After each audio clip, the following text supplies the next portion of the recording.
Hello guys, কিছু কিছু মানুষ বলে যে একটা ইন্টারমিডিয়েট পাস তারেক রহমান কিভাবে প্রধানমন্ত্রী হবে। আসলে এটা সত্যতা আমিও জানি না উনি ইন্টারমিডিয়েট পাস কিনা, ঢাকা ইউনিভার্সিটি স্টুডেন্ট কিনা। তবে এটা জানি যে ওনার যে বাস্তব অভিজ্ঞতা আছে, হ্যাঁ, সেটা আপনার মতো যারা পিএইচডি ধারী আছে, হ্যাঁ, যারা পিএইচডি হোল্ডার, ওরা ওনার ধারে কাছে যাইতে পারবেন, ওনার বাস্তব অভিজ্ঞতার কাছে আশেপাশে যাইতে পারবেন। শুধু বলেন যে সে ইন্টারমিডিয়েট পাস, সে কীভাবে প্রধানমন্ত্রী হবে, তার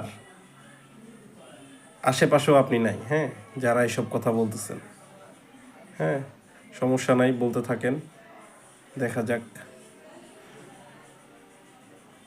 প্রতিনিধি, যে জনতার প্রতিনিধি, সেটা নির্ধারণ করার বা নির্বাচিত করার মালিক হচ্ছে জনগণ।